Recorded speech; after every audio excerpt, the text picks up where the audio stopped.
sputtering on. Her hands clutch the steering wheel, turning her knuckles white as her breath catches in her throat. Her heart beats a million miles a minute as her foot smashes the accelerator. The makeup stain on her hand from where she spilled foundation jumps out against the porcelain of her skin, but she doesn't notice. While she drives, all she can think about is Jamie. Her Jamie. Vanessa met Jamie on a chat website for ABBA fans in 2017, and they hit it off immediately. Voulez-vous was Vanessa's favorite, Waterloo was Jamie's. Winner Takes It All made them both cry, and they both dreamed of rocking out to Dancing Queen with each other someday. When they FaceTimed for the first time and sang together, it was love at first listen. And now, they were finally going to meet. Jamie and Vanessa. Vanessa and Jamie. Together. Finally. Vanessa can hardly hold herself together, she's practically jumping out of her seat. She can barely keep her eyes on the road as she thinks about seeing Jamie, hugging Jamie, kissing Jamie. It's almost too much to handle. It was all very spontaneous, this drive. They were savoring one of the traditional late-night calls, but on that particular night, it was pretty silent, as both were tired from working all day. But theirs is the kind of love where listening to one another breathe is completely enough, just knowing that they're alive and they love you is better than talking. But, without warning, Jamie says, "I want to see you." Vanessa's heart skipped a beat and she could hardly find the words. "Vanessa, did you hear me?" "Oh, yes, of course, I heard you. Do you want me to turn on the light?" She knew that's not what Jamie meant, but she didn't want to hope for something that might not happen. "No, I want to see your face.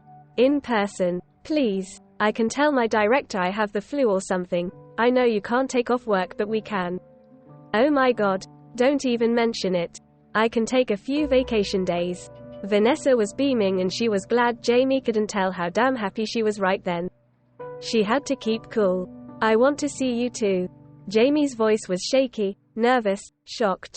Oh my God. They had stayed up whispering for hours into the night, and finally, they settled on their decision.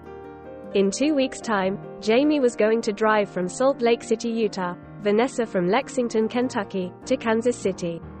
They'd meet at a diner called Leeds and then get a hotel together. They would stay there for a week and just enjoy each other for the first time ever. It was maybe the most thrilled Vanessa had ever been making travel plans. And she was just as thrilled as she drove the highway to Missouri, her old Volkswagen sputtering westward to her destiny. The car she had for 7 years would have some work to do. 9-hour drives weren't something it was accustomed to. But she was determined. And if this stupid car had even an ounce of the determination Vanessa had, they would be just fine. So, they sputter on. A myriad of colors passes by in the other lane, the whites and reds, silvers and blacks of the other vehicles blending together with the greens and blues of the trees and sky. Birds soar, and Vanessa's heart soars with them. She's been driving for an hour and she is just as excited as she was when she left Lexington. She needs to pee, and bad, but she holds it in. She doesn't want to waste any time. Even if she only takes a minute, that will be a minute her and Jamie aren't together, and that is precious. She won't waste it. She can't. And that's why, when her car breaks down after 3 hours of tedious rambling, Vanessa can feel her disappointment in her very core. In her conviction to reach her destination, she had forgotten to get gas. Now, she's by herself at 8 in the morning on the highway, with a crappy car and a crappy attitude. How on earth is she going to fix this? She could call a car repair service, but could they get here fast enough? She can't keep her love waiting. They're supposed to be together in 6 hours. Vanessa's breaths are rough as she holds back emotion. The sting of bile in her stomach makes her want to throw up. She needs to sit down. Her body hits the grass next to her car and the inside of her elbows hug her knees as she tries to think. Could she walk? Could she bike? Is there a solution? Should she just give up? She could always call Jamie and call it off. That would be disappointing, but she knows Jamie would understand. This is too much. Vanessa lets out a cry of frustration and buries her head in her knees, finally letting it out. Out of the corner of her eye, she spots a patch of yellow. She doesn't care enough to look at what it is, but then something comes out of the yellow and taps her on the shoulder. "Honey, are ya all right?" Vanessa looks up with a tear-stained face at a young blonde woman with worry in her eyes. Her accent is distinctly southern, and Vanessa feels the warmth from this woman. She can trust her. Ya look rough. Yeah. Vanessa chokes on her words as she holds back a sob. I'm on my way to Missouri, to see my best friend, Jamie, and my car broke down and it just sucks and I need a car repair service but that'll take so long and I need to see Jamie. She lets out a wail as she collapses into herself again. Oh, baby, I'm driving to California, I can take ya to Missouri. You can have this Jamie of yours take you back here to get your car when ya see him. She smiles and gives a hand to Vanessa to help her up. Don't ya worry child, I'll help you. What's your name? I'm Vanessa Beach, and you? Vanessa takes her hand and stands up, her knees wobbling. Leanne Granger, happy to meet ya. They get in the bright yellow automobile, and Vanessa is once again on the road.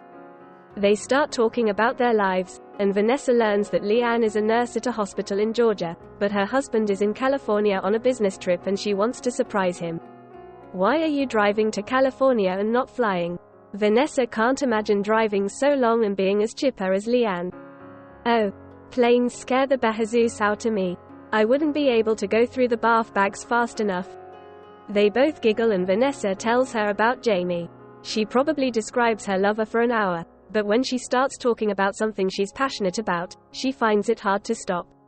And she's damn passionate about Jamie. Wow, it sounds like y'all are just perfect for each other. My husband probably hasn't talked about me that way in months. I'm happy for ya. Vanessa smiles and grabs Leanne's hand on the steering wheel. I'm sure he loves you just as much as I love Jamie. Just as much as you love him. Leanne smiles sadly and looks in Vanessa's eyes. Thanks, darling, but I'm not so sure. They drive for a while in silence, and Vanessa eventually lulls off to sleep. She dreams of a tall, dark figure with bright green eyes and the sweetest smile anyone had ever seen. She dreams of leaping into the figure's arms, of feeling the figure's warmth, of kissing the figure's lips. She loves it, and it loves her. The figure pulls away, and Vanessa can't tell why. Slowly, the faceless figure morphs into the person she loves most, Jamie.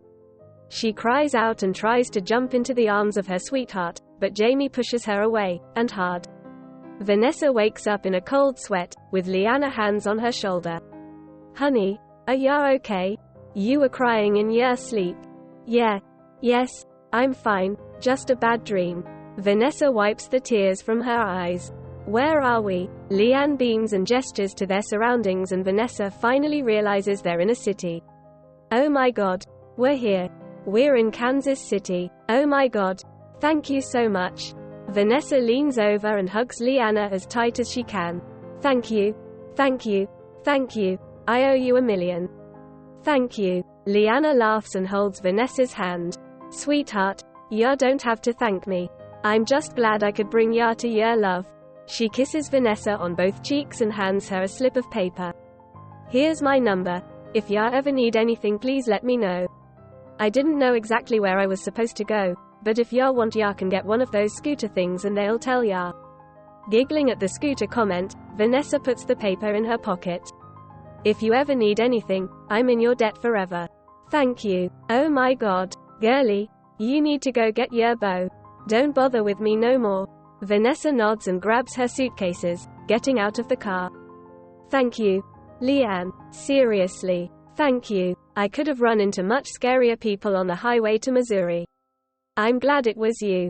Leanne flashes her a grin and blows her a kiss. See ya sometime, girlie. Vanessa smiles back and starts walking along the sidewalk while Leanne flashes bright yellow past her. She puts Leanne's number in her phone and starts looking for a bus stop or a subway she can take. The whole city is foreign to her, but she knows Jamie is here somewhere, so that comforts her fears.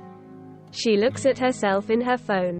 Oh god, she looks a mess. Her mascara is smudged, her braids are all wonky, and her lipstick looks like she just kissed a mountain lion.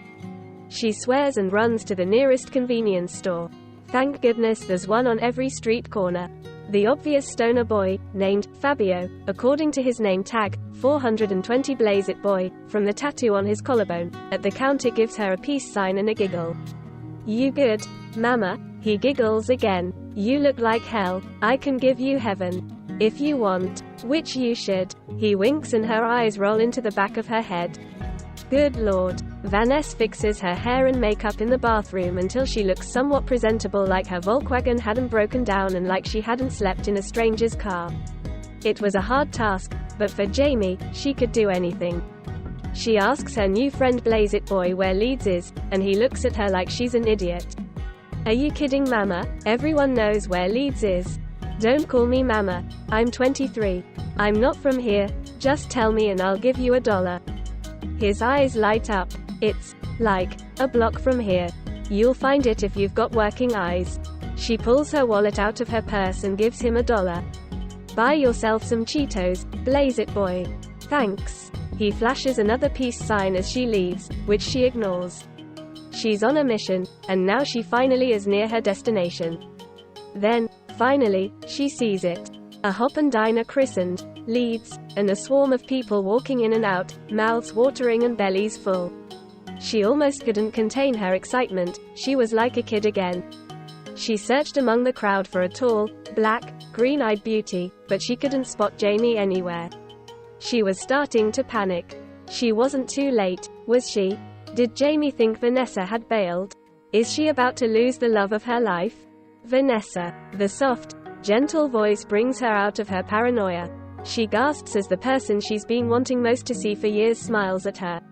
Vanessa. You're here, Jamie. She falls into her arms, into the arms of the woman she loves. I love you. I missed you. She runs her hands across Vanessa's spine. I love you too. I can't believe you're here. Vanessa melts into her as the two women kiss in the middle of the diner, and she knows the journey was worth it.